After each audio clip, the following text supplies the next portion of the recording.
the delay.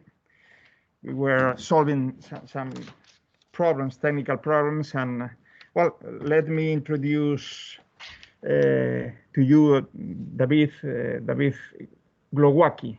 Glowacki.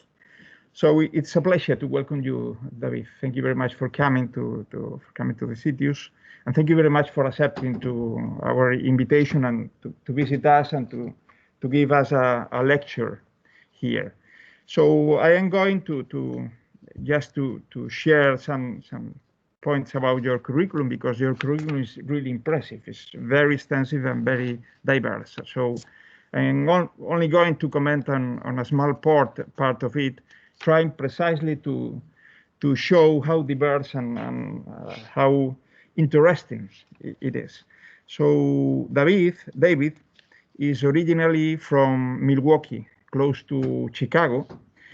He graduated from the University of Pennsylvania in 2003, studying a wide range of subjects, in fact, including a degree in chemistry, but also some subjects related with mathematics, philosophy, comparative literature, and religions. So very, very diverse. In 2008, he completed a PhD in molecular physics at Leeds University in the United Kingdom. And after 4 years as a postdoc in the University of Bristol, he was awarded a Royal Society Research Fellowship, and he obtained a faculty position in 2013.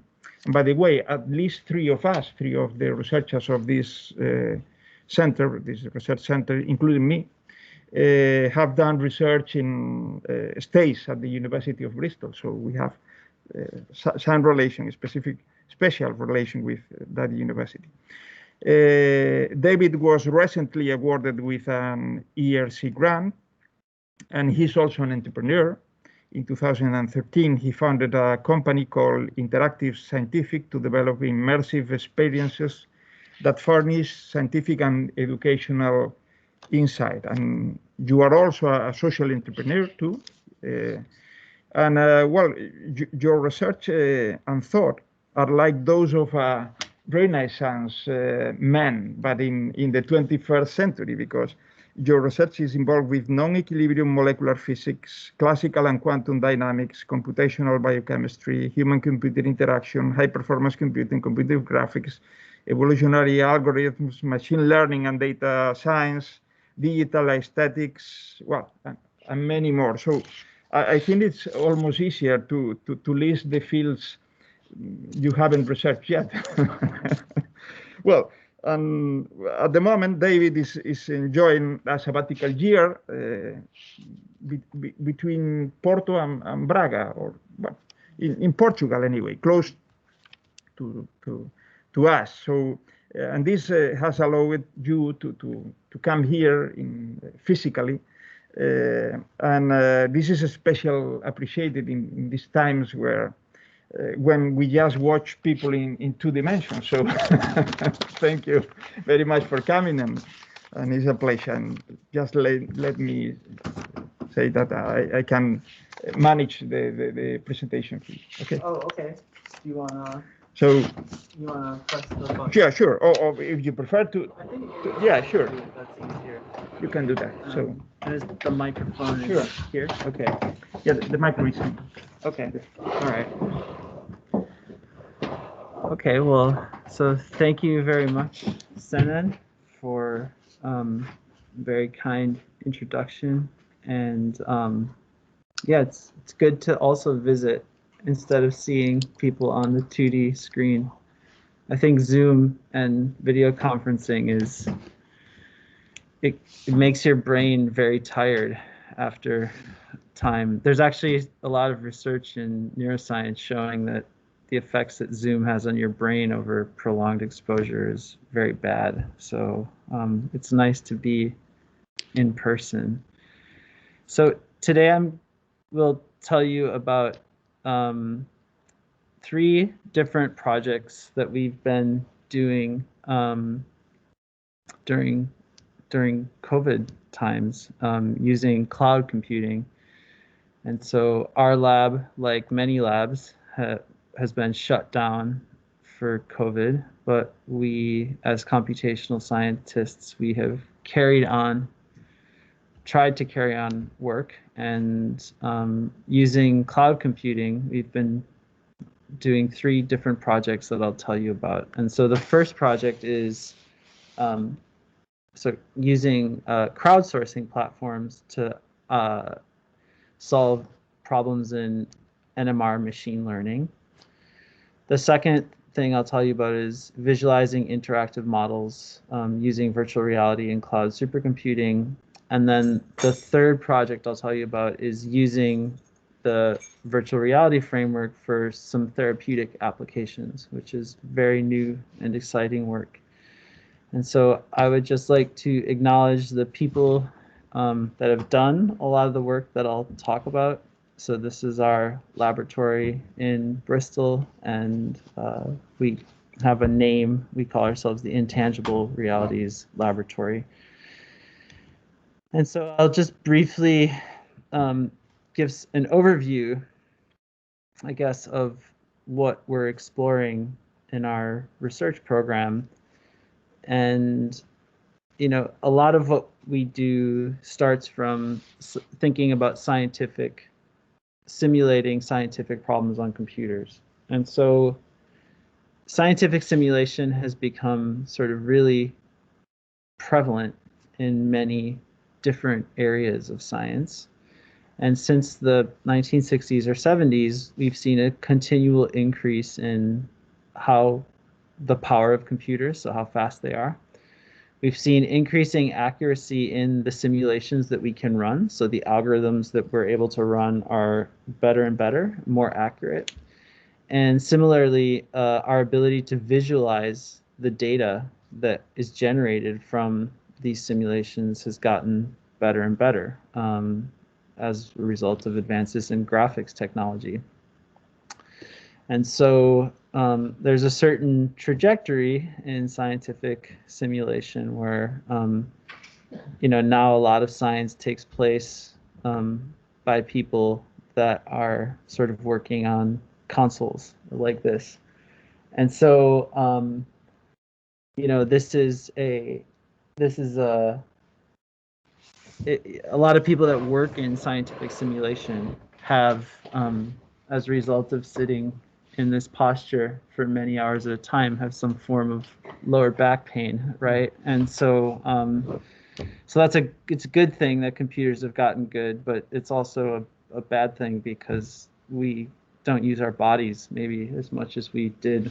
And so, you know, the way that most scientific computing works is, you know, individual agents.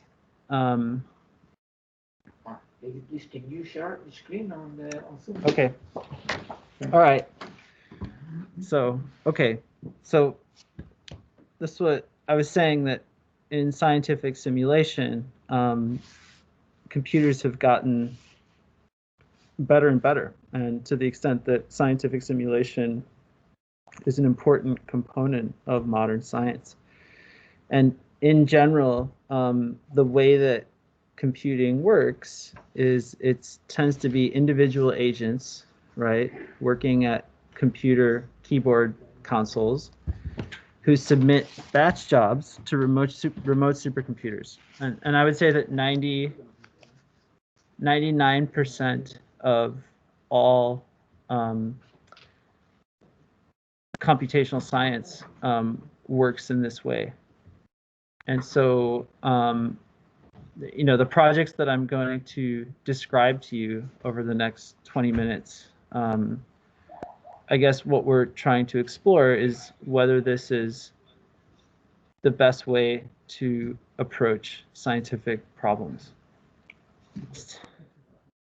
The first thing that I will talk about is some work that we've been doing to take machine learning problems and crowdsource them.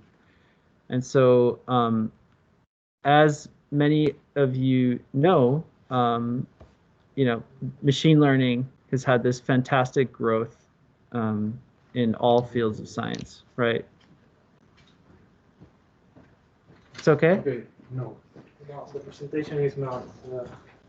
It's not on the screen. Could you Somebody comment just- on this? Somebody just told me it was okay. No, but it's not okay. Okay. Dijeron que se veía bien. Sí. Sí, es que por Teams dijeron. Pero nosotros lo estábamos viendo allí y no se ve bien. No se ve la Hay presentación. gente también que dijo por Dios Bueno, que no se vale. ve bien. Sí, Hay no gente que sé. dijo por Teams que no. Sí. Ahora. Pregunta en castellano por Teams a la gente. Sí. Hola, ¿estáis viendo la presentación? Podéis decirlo en el chat. ¿Podéis decirlo en el chat o podéis o lo Sí, podéis sí, decir en sí, audio? hay que salir y I know. entrar. Si sales y entras, ya te deja verlo bien. Ah, sales y Antes de entras. salir y entrar. Vale, pues entonces los demás, si podéis salir y entrar. Hay gente que dice que sí. Yo es que entré desde el móvil ahora y no la veo. Pero bueno, igual es por entrar. Sí, parece que es una cuestión de que se refresque. A mí me dicen, tienes que salir y volver a entrar. José, entonces que todo el mundo entre, salga y entre de nuevo, ¿no? Lo ponemos. Vale. Okay, Lo está haciendo Jorge. Sí, you can continue. You can continue, David. Some people have problems seeing it, but apparently if they go out and in again into the Yeah. meeting, then Yes, they you can are. see it. So, Okay. yeah. Okay. We are telling them the chat so you can. Okay. All right. Se desconecta y conecta otra vez y funciona. Tienes que salir y volver a entrar. Sí, sí, lo dijimos. Lo dijiste. Sí. Okay. Sorry about that. No worries. Teleconferencing. Just in case. It's just easier to do it. Because I. There we go. There we Ah. go. All right, perfect. Okay, so I'll keep the rest. I'll keep the talk short. I'm just gonna give you the highlights then. So as many people know, right, machine learning is exploding in many different fields of science, and this is just a simple search looking for machine learning in the field of computational biology over the last several years, and you see this exponential profile. And so over the last several years, I've been involved with a colleague, Professor Craig Butts, to develop machine learning algorithms that can predict NMR parameters, which are quantum mechanical properties of molecules. And so NMR is an important technology for determining the structure of molecules, which is used extensively by biochemists to resolve the structures of small molecules and proteins. And so we published this paper in 2019, which is where we had an algorithm, a kernel ridge regression algorithm that was able to predict quantum mechanical NMR properties of molecules with extremely good accuracy, about 1 million times faster than they can be predicted using other more complex approaches that involve solving a Schrodinger's equation. So this algorithm is really good, and we were really excited about the results from this work. But I guess, you know, one of the questions we asked ourselves was, when you develop a machine learning algorithm, it's really hard to know where to begin. And in fact, finding a machine learning approach and optimizing a machine learning approach is difficult, but it belongs to the NP complete complexity class, right? So it's actually a problem that's almost impossible to solve in any kind of way that's unique. And so if you just think about machine learning, there's many different degrees of freedom that any machine learning algorithm has. So like one important thing is, how do you curate the training data? How do you select features or do an input representation? What machine learning algorithm should you use, right? Should you use neural nets, or should you use kernel ridge regression, or should you use support vectors?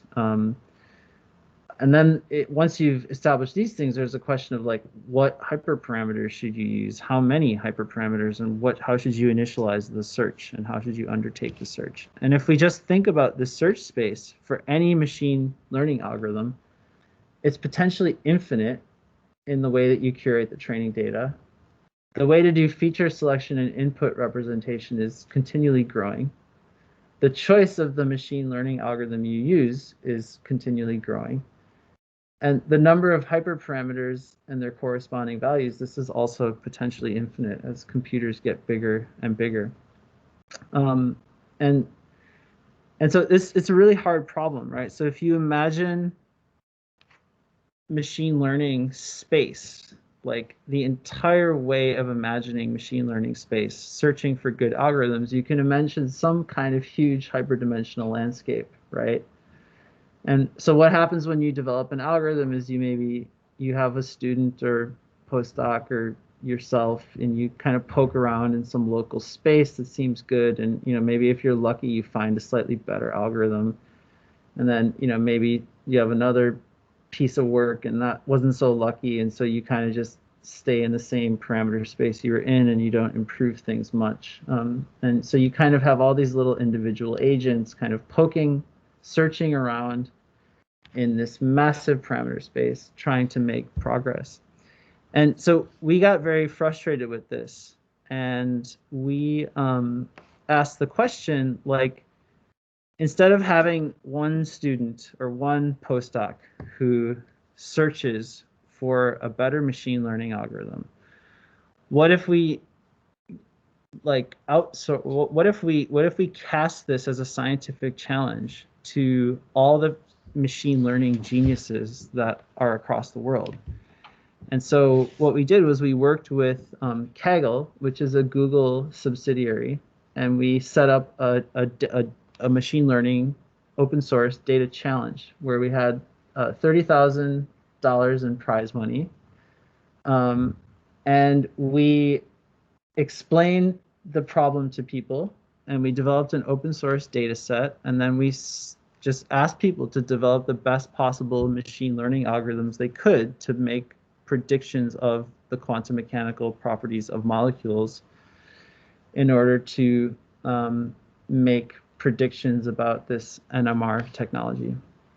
And so over the 3 months that we ran this competition, we had an enormous number of contributors. So as the competition runs, there's a leaderboard, which is tells you at any given time point which of the teams has the sort of top submission for the machine learning problem. And so this just shows a snapshot at one particular time point of the top 15 models.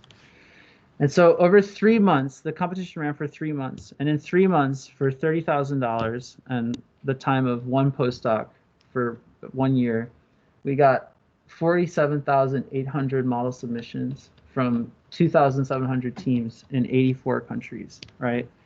And so this shows where the participants came from. And then this graph shows the number of teams in the competition as a function of time. And then this shows the number of model submissions per day. And I mean, this is kind of how we all work, right? It goes along, and then right before the deadline, the number of submissions increases quite dramatically. And then this plot here shows the score as a function of time. And in this case, this is a logarithmic scale. So a low score is better, right? So low values on this plot are better scores, so more accurate models. And so this is over the 3 months of the competition.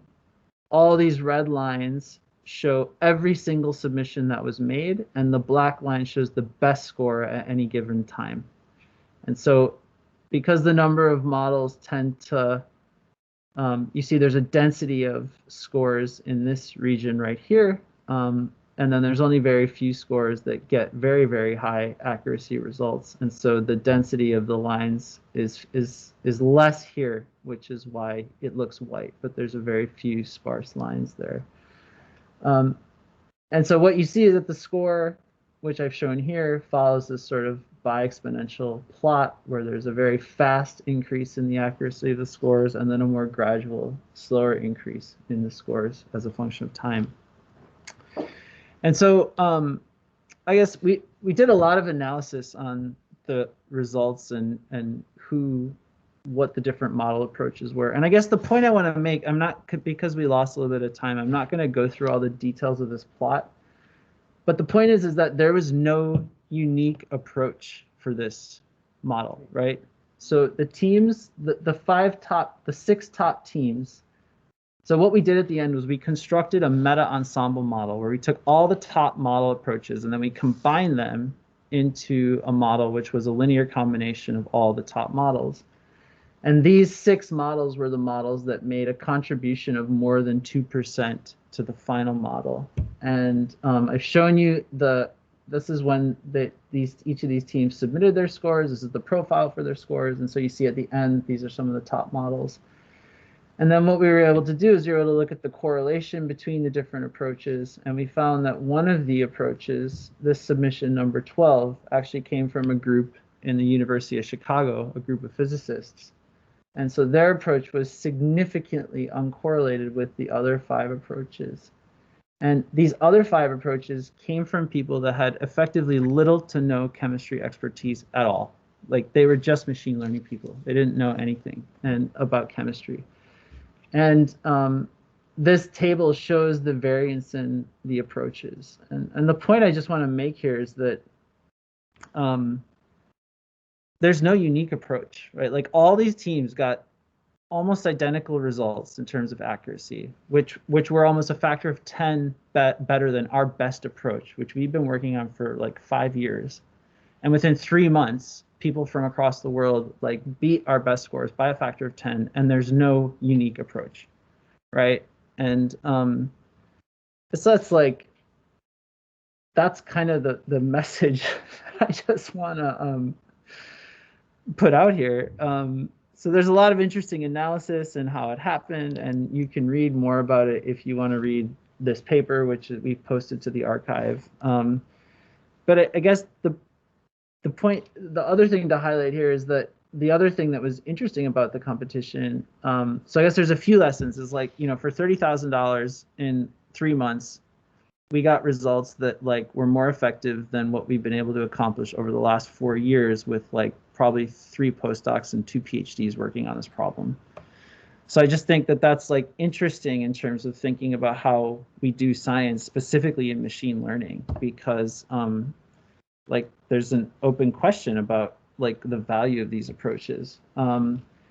And then the other thing that happened as a part of this competition is what we found was that the community, the open source community that arose around this competition, many of the people, they applied transformer architectures to neural net transformer architectures to solve quantum mechanical molecular properties.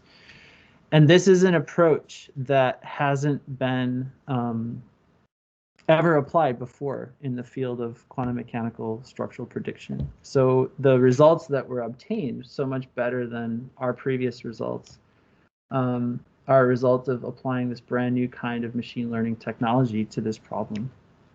And so I'll move on quickly to the second part of the project. And as I said, I'm just going to give an overview just because of some of the technical issues with the streaming. So I'll jump through it fairly quickly. But the other area we've been working on is using interactive molecular models with virtual reality and supercomputing. And so again, I just want to pose this question, right? So if you're thinking about molecules or biological structures, which are very complicated 3-dimensional objects with non-intuitive dynamics and motion, I think there's a question, is this really the most efficient way to understand, is someone sitting like this, is that really the best way to understand the complexity of these objects?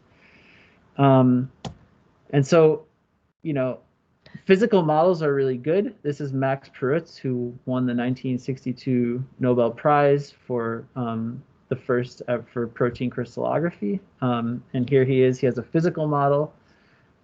And so, a physical model doesn't suffer some of the limitations that a screen-based model has, but the problems with a physical model is that there's no physics in it, right? So if you have a physical model made out of balls and sticks, you're fighting against gravity, right? So you aren't able to simulate the forces and things that really operate in the nanoscale if you have a physical model.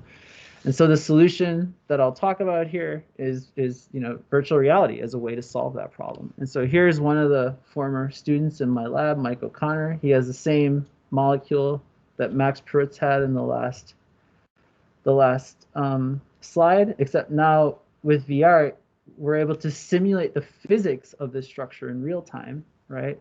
And what Mike's able to do is he's actually able to reach out and touch this molecule and manipulate it as if it were a tangible three-dimensional object, but with the physics that's simulated being rigorous physics. And so here Mike he's taking this little protein and he's tying a little nanoscale knot with this protein, which is a really kind of sophisticated manipulation, right? Which is really difficult to do, but is quite intuitive for our human brains to do.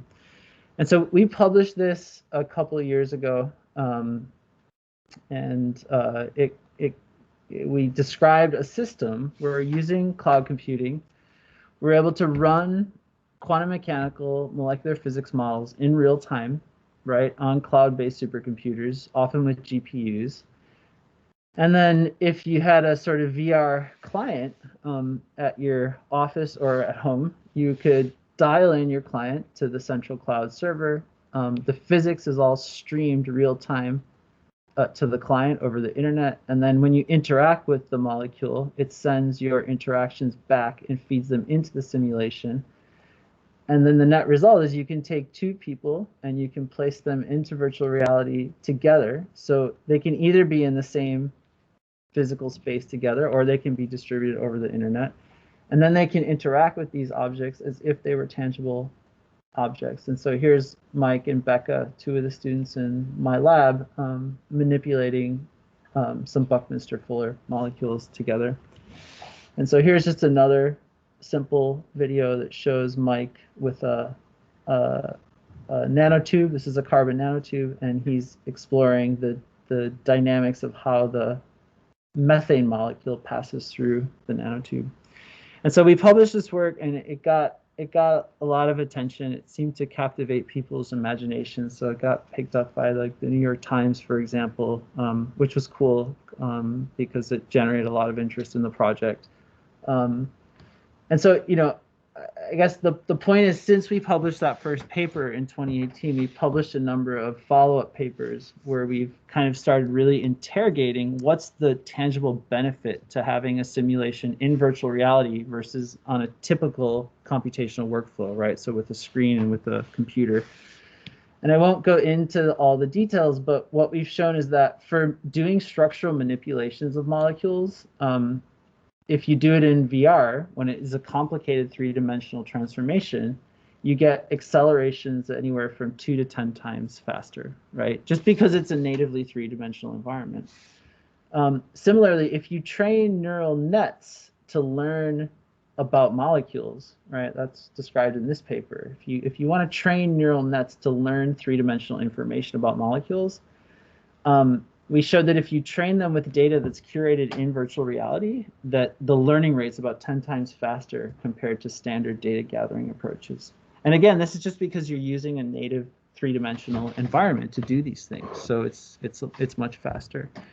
And also for science education, we've shown that we've shown that engagement with students is really good, and it improves their exam results and all sorts of things. So it's actually there's been a number of tests that have been run on the framework by different universities around the world, examining how to use these tools for molecular education.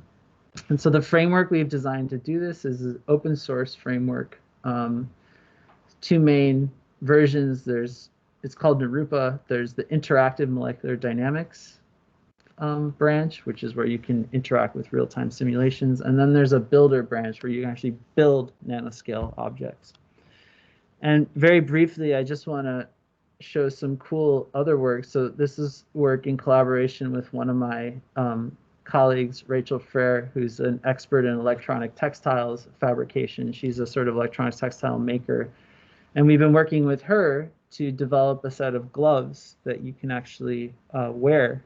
And so you don't need the virtual reality controllers anymore. You wear these electronic textile gloves, which can be fabricated relatively cheaply. They only cost about like 100 euros a pair.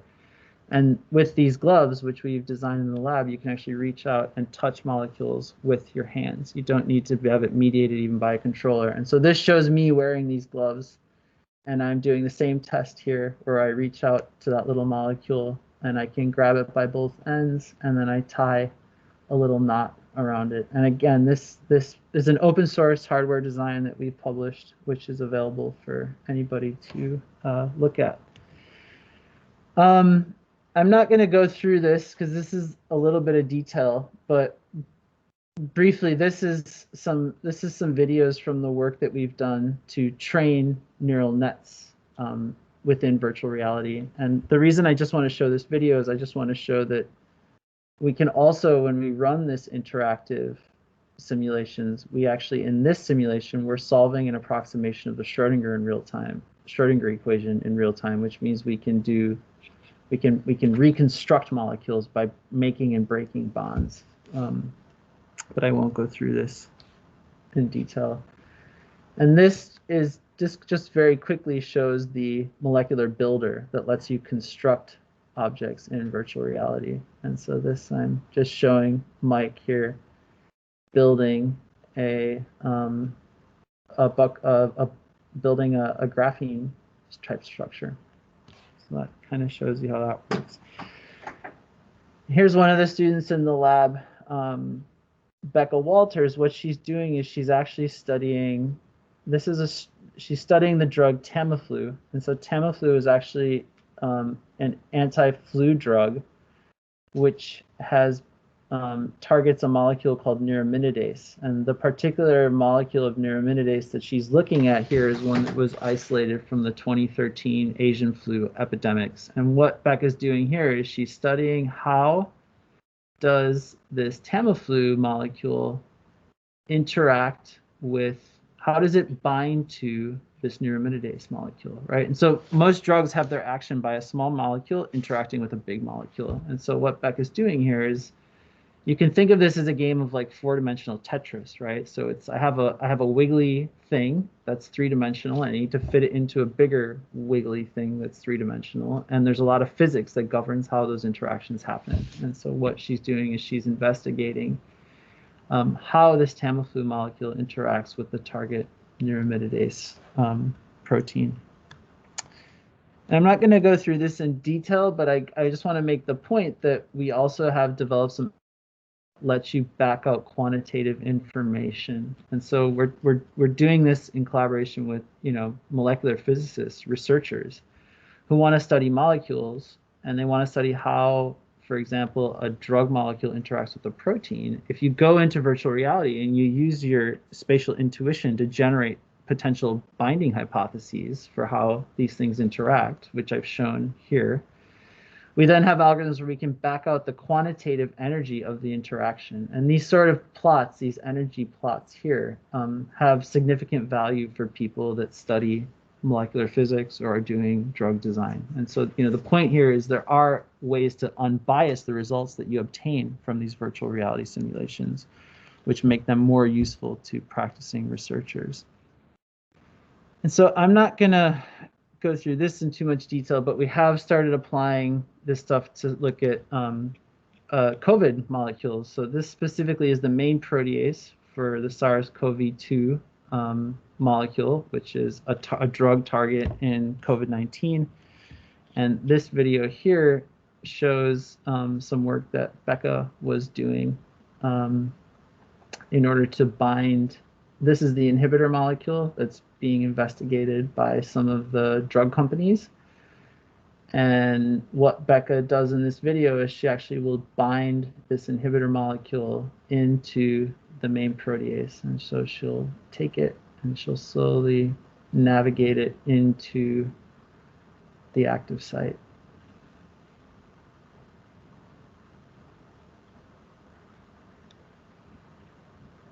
And so crucially, what we found is that some of the structures that have been generated by the PhD students in the lab studying this interaction are the same structures as those generated by automated search algorithms. And in fact, we even found some new structures that the automated search algorithms weren't able to find. And that's because the automated search algorithms use physics they use rigid body physics. And here we're using more sophisticated flexible physics because we can use the power of cloud computing to do this. And so this kind of shows you what Becca's seeing as she does this. So yeah, this is two of the students in the lab. And this is why we call the lab the Intangible Realities Laboratory, because what you have here is you have, like when I would walk into the lab, there's clearly something here that for these two students is real, is tangible. But for me, as the external observer, it's intangible. And so the name Intangible Realities Laboratory seemed like the right description of this kind of interaction. And this is the last thing I wanted to show you, which is cool. Recording. So here we are in Bristol, connecting to a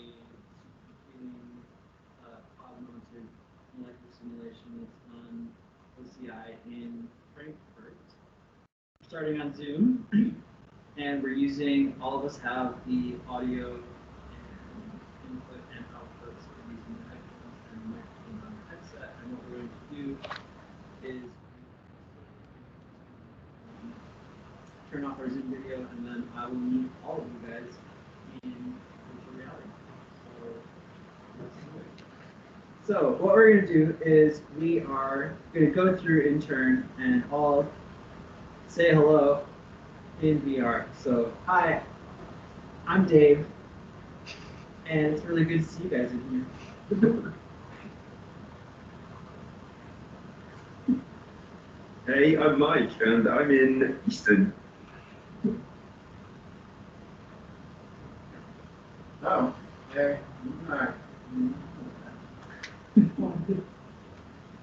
I'm Jonathan, and I'm in Redmond. I'm Alex. And we have one more person who hasn't said hello. Sorry. I'm Rose. I'm in Clifton at the moment. Roz, you look so startled. Sorry. That is so good. Technology spanned the entire of Bristol. Yeah, we got Bristol covered, that's for sure.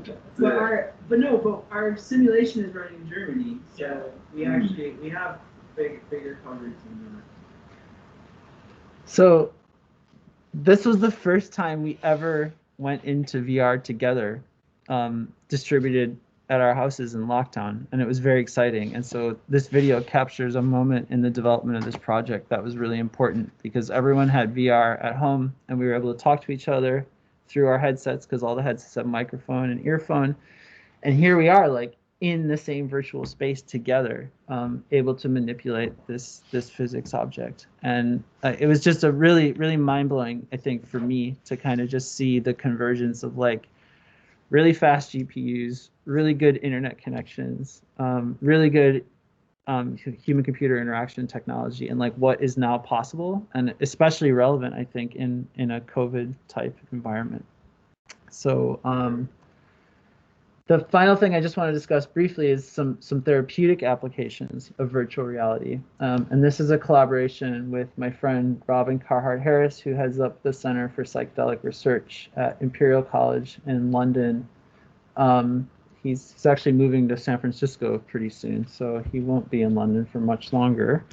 But this kind of looks like this is kind of our lab setup, more or less, in Bristol. This is a schematic of our lab setup. So we have like these overhead mounting system, we have cables, these are all the virtual reality clients for each participant. And then we often put like a mat on the floor, because we found that in VR, it's really easy to keep the space safe, because if people step off the soft mat, they know that they should go back onto the mat. And so this shows like a typical 4-person setup in the lab for 4 people in the same space. And so, whoa, that is not working so well, that one. But anyway, it's not supposed to look like that. But anyway, there's a better video here. But what we've developed over what we did is we took the Narupa framework and we basically made a version that's sort of more abstract, artistic version of Narupa, using the affordances of VR and working with a lot of artists and designers to craft a different kind of experience. And this kind of shows what it looks like from within VR with multiple people in this environment.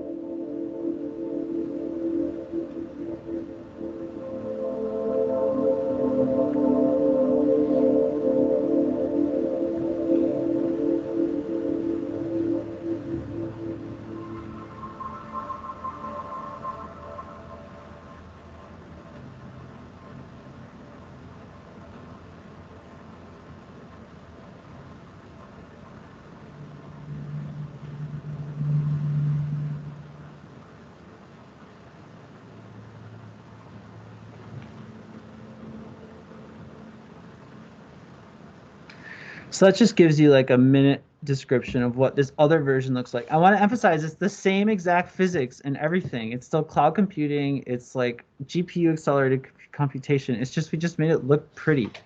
So that's all we really did, okay? And we constructed it in a way where it kind of has a narrative arc, the experience, instead of just being a purely scientific tool.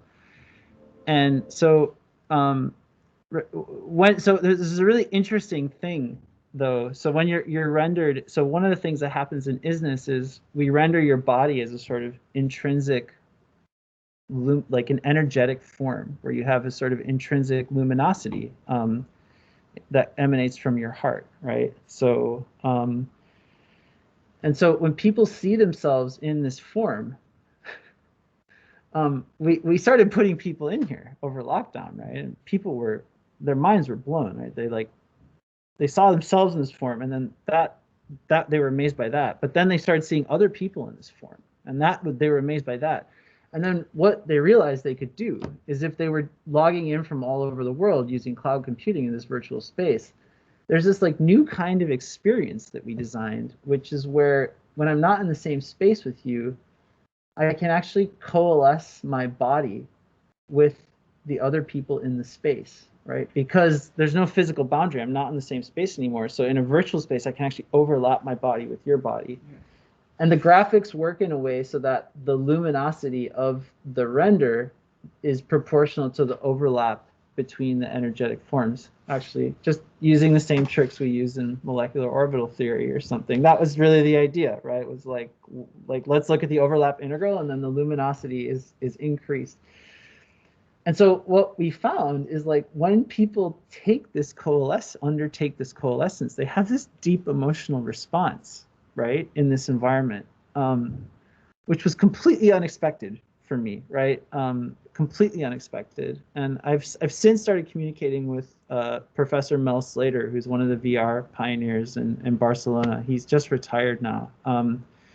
But he's kind of been a neuroscientist that's been at the sort of frontier of developing new kinds of experiences in virtual reality. And I shared this work with him. And so what we did over lockdown was we ran experiments with a network of nodes all across the world. So we had 5 nodes in California. We had 1 node in Tennessee. We had a node in Washington, D.C., and a node in Boston. We had 6 nodes in Bristol. We had a node in London, 2 nodes in London, and then we had a node in Vienna in Austria. And what we did was, over lockdown, during 2 months, we ran sessions for this experience that we developed, where people can experience this energetic coalescence experience.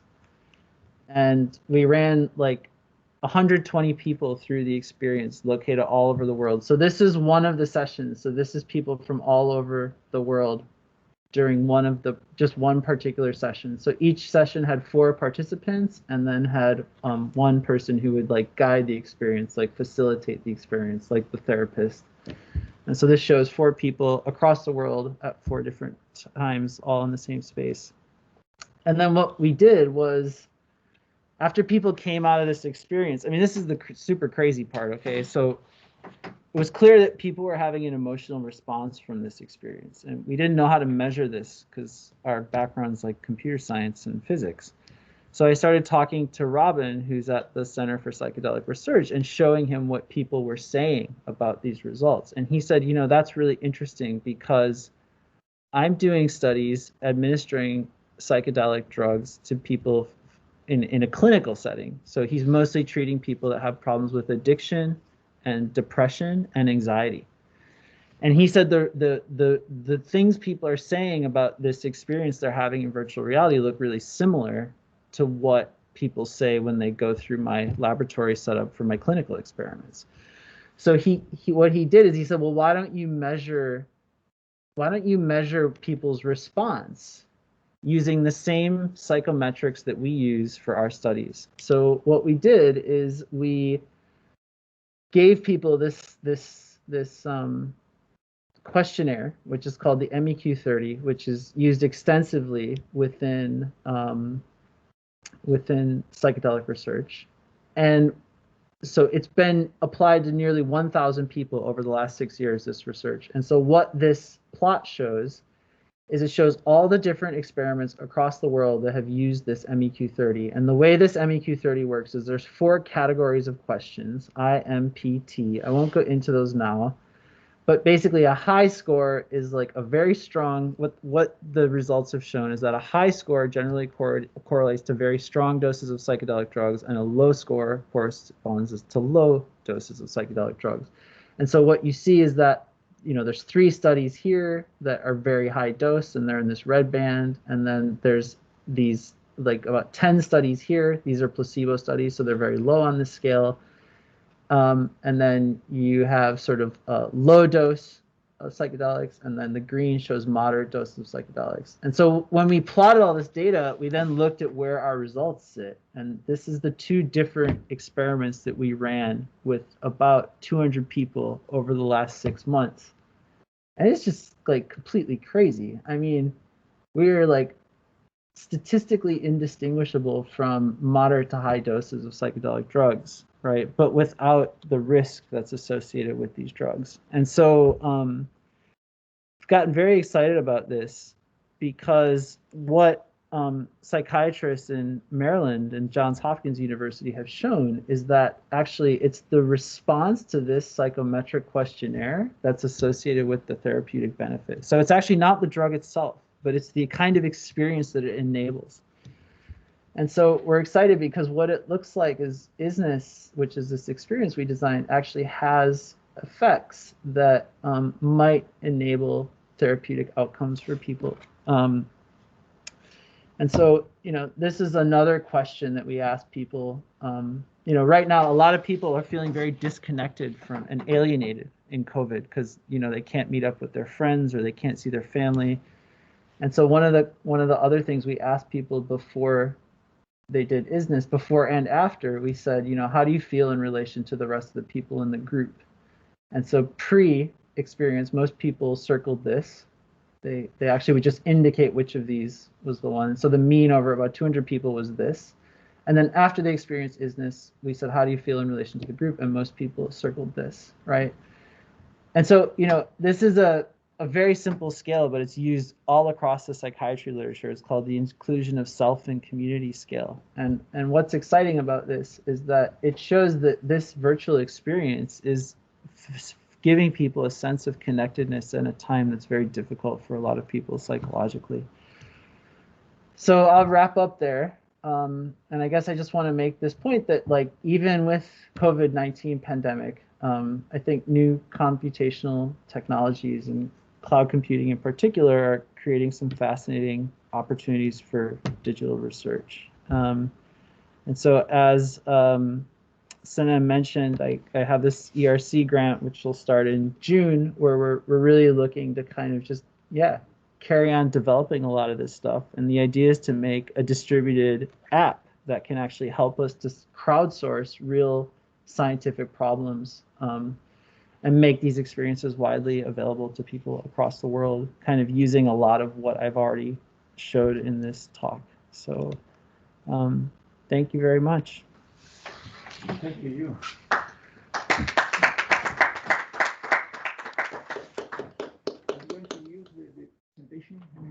No, I know we're late. I'm happy to take questions, but I also know it's late. But So I'm maybe going we to need to go.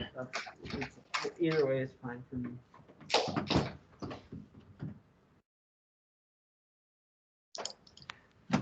Sorry about that.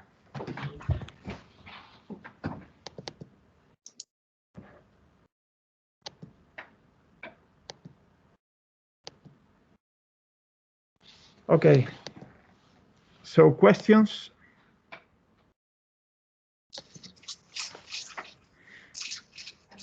Please up your hands and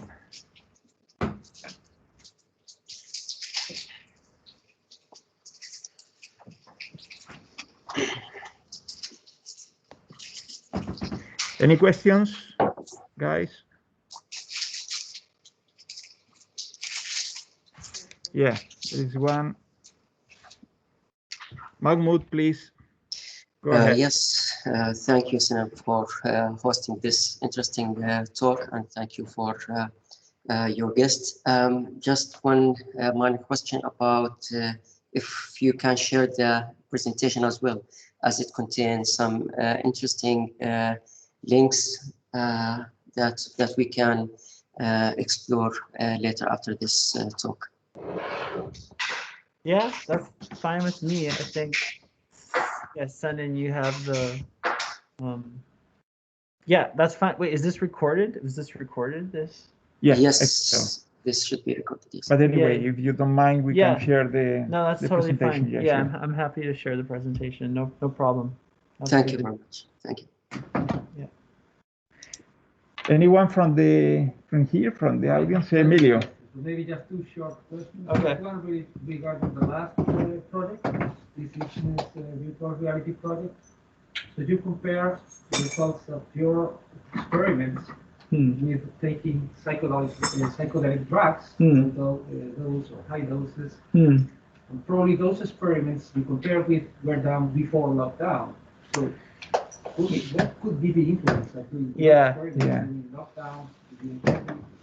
And also, statistically speaking, I mean, how many people were in your experiments compared to the other ones? Yeah. Because that could be, make some. Yeah. So the question. Okay, so let me answer the second question first. So that's really a question of statistical significance. Do you mind to repeat briefly the question? Because sure. I will repeat. No problem. Yeah. So Emilio asked me. He said for the last project, for the ISNIS project, comparing the results to of the virtual reality experience to clinical studies of psychedelic drugs, he said two questions. The first is, how do we account for the fact that many of those studies may have been done not during lockdown? And then the second question is, you asked about the sample size of our experiments compared to the clinical drug experiments.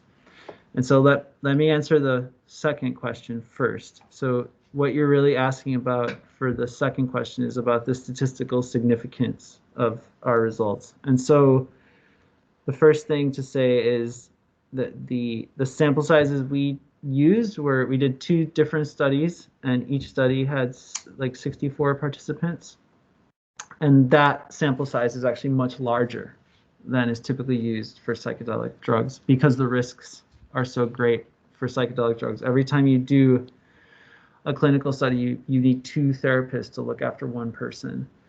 And so the cost is very, very high. So over the last 10 years in the clinical psychedelic drug studies, they've done, the data I showed on that graph was from, I believe, 800 people in 26 different studies. And I think, so that averages out to be like 30 to 40 people per study. So our studies are the same in terms of the sample size. And then in the papers, we did a bunch of statistical analysis on the assumption that the results are normally distributed. And what we were able to say was the results I was showing were within a 5% confidence, 5% confidence that we can say that our results are statistically indistinguishable from those other results. So I'm pretty confident in the statistics, and we did it two separate times. And we also, the results on that plot were from two. So to answer your first question, the reason we've done this study two different times. You saw there was two different lines for ISNIS. One was done before lockdown, and the other one was done during lockdown. And interestingly, the results that were slightly smaller but slightly lower results were actually during lockdown, which is counterintuitive actually, because you might think that it would be higher during lockdown because everyone's separated. So that's something we're trying to understand. But nevertheless, I think we do have at least we have a way to make a comparison with the clinical psychedelic results, because one of those studies was done pre-lockdown. Yeah. Okay. Any other question? Paula. I have a question as well. So how do you envision virtual reality in the coming years? Because you mentioned that in the last year there has been an very impressive increase in, the GPUs, computation power and everything, so the graphic engines. And so how do you envision it in the future with this crowd computing alternatives? So how do you think it will be in 10 years? I think so. At the moment,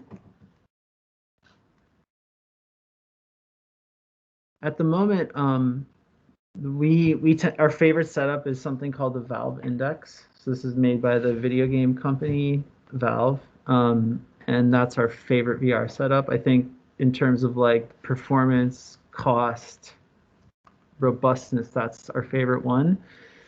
But it's still pretty expensive. So I think cost is one thing that's probably going to change a lot. It's pretty expensive mostly because you need like a gaming computer with a big GPU. And I think what's happening increasingly is as mobile processors get faster and faster and the rendering engines get better and better on mobile processors, what's going to be possible is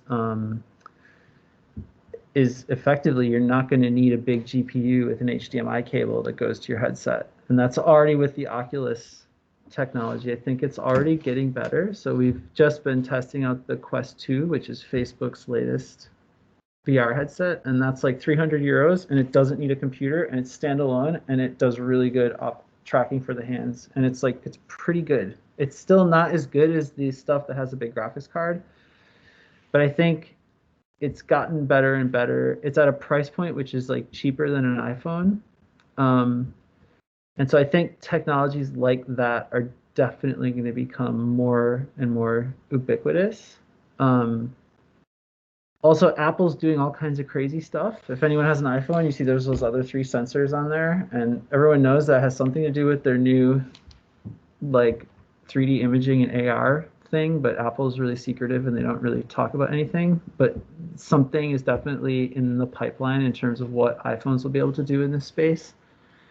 And so I think that would potentially be exciting also. And then I guess then the other question is so I think, yeah, in terms of cost and performance, it's getting better.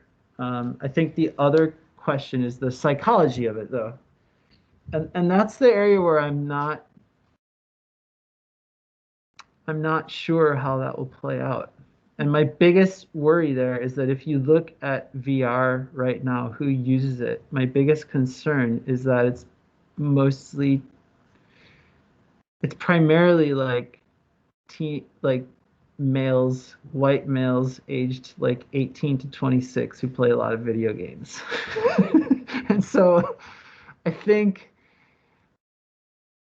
for it to have real impact on a broader level, I think we're going to have applications that are going to attract a wider demographics than shoot 'em up video games. And I think we're going to have to probably have marketing changes that talk about experiences that are more interesting. And that's one of the things I think that's really cool about the results that we published. I think our participant cohorts were I think it was 40, I can't remember the exact numbers. I think it was 42% female and 58% male. So it was quite a diverse demographic compared to what VR studies are normally done on. And the response was really good for both across the entire demographic, which is different than other apps. So I think with content that is designed for broader audiences, then there's a real potential, which is part of the reason I'm so keen to help drive more interesting applications than shooting zombies or whatever, because I think that's going to be really important to the uptake of it. But yeah, I think for me the psychological aspect of it is the biggest unknown.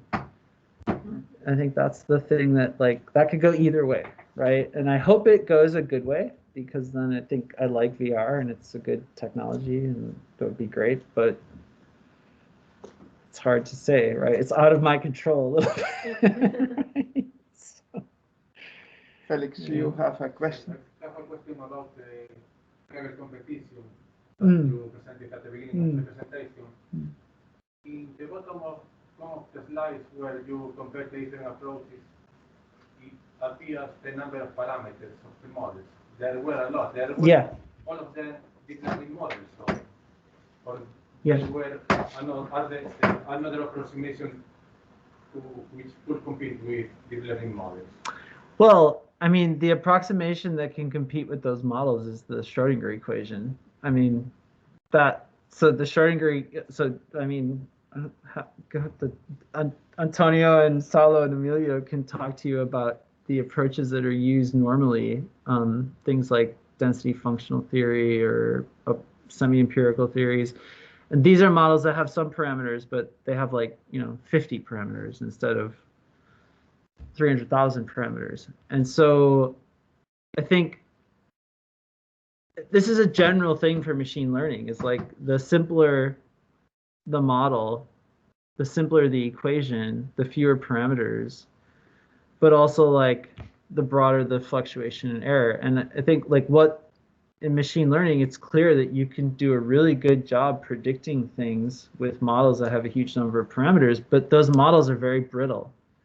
So if it goes a little bit outside the training data, it can behave in really unexpected ways. And that's what the Schrodinger equation doesn't do, for example, right? So the Schrodinger equation, like, it will give you an approximation to the Schrodinger equation will give you like a sensible answer that usually breaks in a way that you can understand. And I think it's when it breaks is often like the difference in machine learning. You usually have no idea why it doesn't work, at least in this application. And then, but with other approaches where you can actually look at the physics and you can look at the equation, you can usually deduce why you get your error. And I think that's just a general problem with artificial intelligence and machine learning, is like it's as good as the training data, more or less. And like depends on the confidence you have in your training data. And there's been all kinds of work recently that's shown that like if Google trains its algorithms on mostly white men that work for Google, like it doesn't really work so well when you extend it to other areas. And then that has really important implications for like, civil rights and like social justice and things like this. So I mean, this is just this is a small example of a much larger, I think what you're asking about is like, you're asking about a small, this particular Kaggle example is a small, it's hinting at a much larger problem that I think people are starting to know and appreciate. I guess the point of that Kaggle study really was like, I had 2 PhD students that almost kind of had like real anxiety attacks and nervous breakdowns working on machine learning because there's no uniqueness to the solution, right? So you say like, we're going a machine learning problem, and it's like, well, how do I make all these decisions? There's no logic or rationale for making all these decisions, right? The only logic or rationale is to compete with the last machine learning algorithm, right? So like, oh, like so-and-so published one 6 months ago, so like do better than that. But that's like, that's a crazy kind of logic, that just drives students crazy. And so the idea here was to say, okay, I'm not giving PhD students any more machine learning projects. What we're going to do is we're going to spend like $30,000, which is like the cost of one person for 1 year, and we're gonna blast the entire space with other people, and we're gonna see what happens. And it turns out like what they did in 3 months was like 10 to 20 times better than anything we had done in the last 5 years. And I think for me, like that's the message of that paper, is like, yeah, you can give postdocs and PhDs machine learning projects, but like, is that really the best way to solve these problems? Yeah. And so I think that is, I don't have an answer for that, by the way, but I think it's important to pose the question, right? Emilio. Antonio. Yeah, it's related to the previous question. is incredible. For me, it's striking that this NMR type of experiment, that the people that, if, correct me if I am right, did the best with people that have very little knowledge. Yeah. About NMR.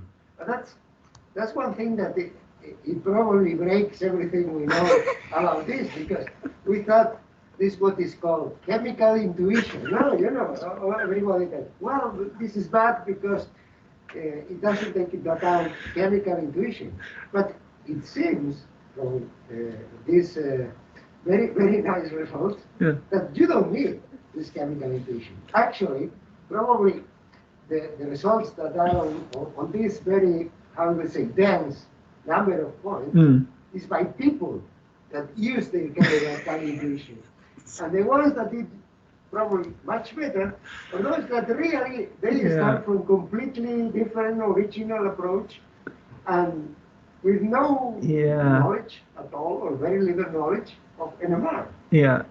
So this, could you elaborate a little bit about that? Because I think this is very important. Yeah. So Could I'll you just repeat summarize very the briefly question. summarize So the question? Antonio said it's interesting for him because the results from the Kaggle competition seem to indicate that people without chemical intuition, so chemical intuition is something that people that study chemistry, any science, I mean, there's all forms of intuition. There's physics intuition, there's mathematics it's intuition. Like the common sense it's like the common sense life, that's associated with a discipline, right? And so chemical intuition is what chemists talk about a lot.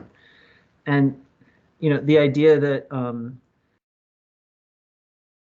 Antonio's asking about, you know, can I elaborate on the fact that people without this intuition that came from totally different backgrounds were able to do so well in the competition.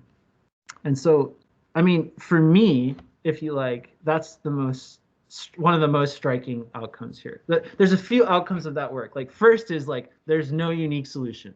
Like I can give you models that are 20 times better than my model, and the approaches are just like radically different. So like, that confirms what I thought from watching my PhD students struggle, right? Like that, I kind of knew that would happen, but I'm like happy to see it confirmed. Okay.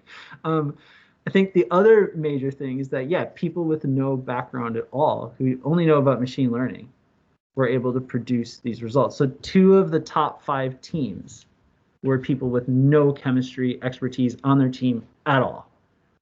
Not at all. And so, I think, but interestingly, actually, so there was one of the top teams was a physics group at University of Chicago, and if you saw that correlation plot, their approach did include some of physics. They're material physicists, so their approach included physics intuition, and you saw how uncorrelated their approach was with the other approaches. So what I like about that is when you construct the ensemble model, which is a linear combination of all the top models, which has a higher prediction accuracy than any individual model. If you don't include, so they scored quite low. They weren't in the top 5. They were number 12. But if you don't include their model, the ensemble model is substantially worse because their approach was so orthogonal to the other people's approach that actually including physics did have a benefit. It had a benefit of like a factor of 2. Okay. So like you can actually quantify the benefit of including physics intuition. And so it made me, I think another important lesson is, so, you know, in a lot of science right now, we're really obsessed with like, we want to rank everything. I don't know how it is in the UK. We just want to rank everything. We'd be like, this is the best journals. These are the best people. We want to rank it all. And when we did this, so if in the way Kaggle normally works is only the top 5 people get prize money. But when we did our meta ensemble algorithm, we analyzed the top 500 results. And we found that this model, number 12, which would have just been eliminated from any of the award money at all, no recognition, was if you didn't include this model, which had almost a 15% contribution to the final linear combination, you got a result that was way worse. So this is like a really good example of how, like, if you just look at the top rankings, you actually miss a really important part of the model, right? And you actually need to look at the whole span, because even if people didn't get the top score, they had an approach which was orthogonal in some direction that when it's combined with the other models makes that model a lot better. Yeah. And we all kind of know this, like science works this way. It's like diverse teams are smarter teams, and this is, we know this, but it was really satisfying to show it in like a nice, neat, quantitative example. But I have had no luck getting that paper published. I've sent it to like 8 journals, and everyone has just, they haven't even sent it to review, because it challenges the model for how machine learning is done right now. Because so many groups right now have like, I know like groups where it's just like, so many PhD students throwing in a problem. And like, this is so cheap and nice and clean, and the results are so good that I think a lot of people find it really, really challenging, right? That like, also it's problematic from scientific intuition, because it's like, well, I thought I could do all this stuff because I had all this intuition, but in machine learning, like, it looks like you don't really need that. So anyway. Yeah. Just a quick question. Emilio, yeah, sure. Relating to that same thing, the scale of competition. Because it's quite interesting that many groups are not familiar at all with chemistry or math. But the thing is, one of the most important parameters is the feature selection, the feature, chemical descriptors. So how do these people manage to come up with, because for instance, in chemistry we know the number of heteroatoms, the number of rings in the molecule, bonds, double bonds. Yeah. Blah, blah, blah. All that is very important. Yeah. So right. So Emilio's asking a good question, and he's saying, so we think that what we know about machine learning in molecular science is that the feature selection is the most important thing. That's what we think. That's what I thought. That's the conventional knowledge, right? And Amelia is saying, well, if you had people that didn't have any physics insight, how did they do feature selection? Like, what was the logic and the rationale they used to do feature selection? And the answer is they didn't really do feature selection. They fed these transformer neural networks the raw Cartesian coordinates, and effectively the transformer neural nets just learned. We don't even know what they learned, because like explainable AI is still a big problem, right? So like no one really knows what they did, but they just did like the stupidest, they did the stupidest things. Like, you wouldn't believe how stupid they were. They were doing things that like we would never do. And so there's this idea in machine learning and physics, chemistry, like you have to spend all this time on feature selection. And I think that is true. I think that is true, that feature selection is important. But I think what this work shows is like, if you have a big enough computer and a powerful enough neural net architecture, like these transformer nets, which I hadn't known about before this competition, like you don't actually need to be very smart about the feature selection. Yeah. So the difference is if you look at the number of parameters in that table for the models, is that the physicists, the material physicists, they actually use these really sophisticated symmetry adapted second order perturbation expansion functions that preserve dipoles under all the spherical or rotations, a really sophisticated symmetry adapted thing. And if you look at the number of parameters in their model has almost 2 orders of magnitude fewer parameters than the other models. And so what this is showing you is that if you think about the features, your model has a lot fewer parameters, which kind of makes sense actually, right? Like, but also like neural nets are kind of at a point where you don't really have to think about the features either, and you can do even better than they did. So it's like in computer vision, convolutional neural networks decide what features are important. So they build the features they need.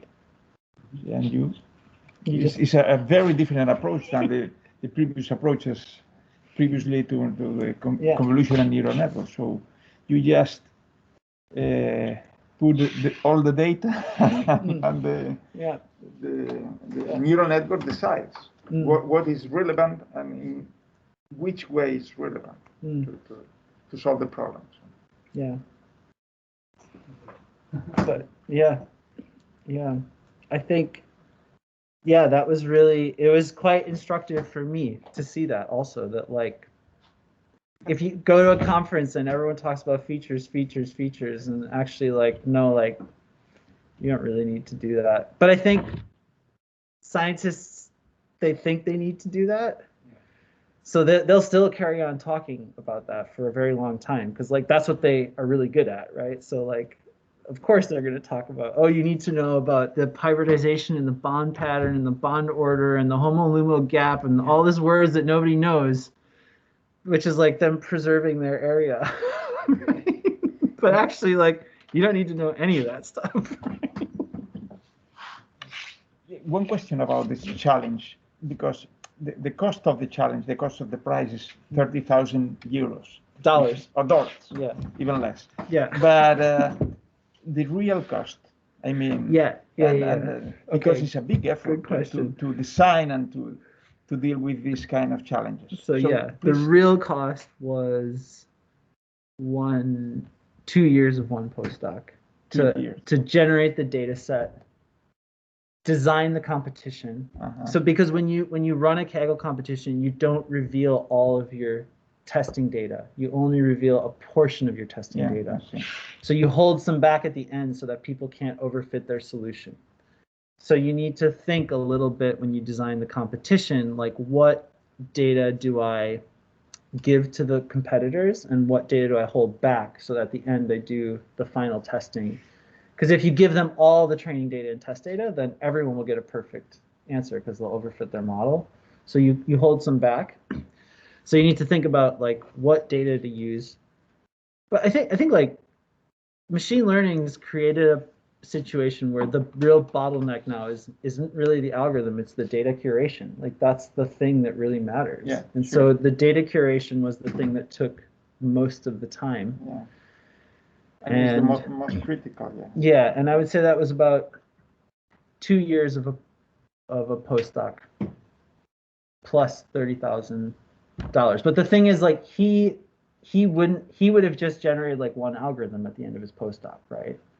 And I guess the other thing to say about the Kaggle competition is, so now my colleague Craig Butts, what he's now doing is he's got 2 students whose PhDs for the next 3 years are going to actually be trying to build on the results generated from the Kaggle competitors. And I just feel like that's a much better like platform for a project, is like, look, we have the most exhaustive search we could possibly do that anyone's done. And now let's use that as a starting point. Like, let's look at what did the different groups do. Let's try to analyze what they did. And then let's try to make it a little bit better. Instead of just saying to someone like, I don't know, try like a neural net with these parameters and this strategy and this data and see what happens, right? We can actually say with a level of confidence that like having analyzed the results across this huge swarm search of this hyperdimensional space, I can say to someone with confidence, like, why don't we try and understand what was done and build on that? And that feels a little better to me, at least. Right. So, any question? Any other question? So I don't think so. So thank you very much, David. Sure. I'm very sorry about the problems at the beginning of your talk, but finally was everything works smoothly, and thank you very much. It was fantastic, amazing research. Yeah. So thank you for coming, and thank you for being here physically. Yeah, no worries, absolutely. And so thank you very much.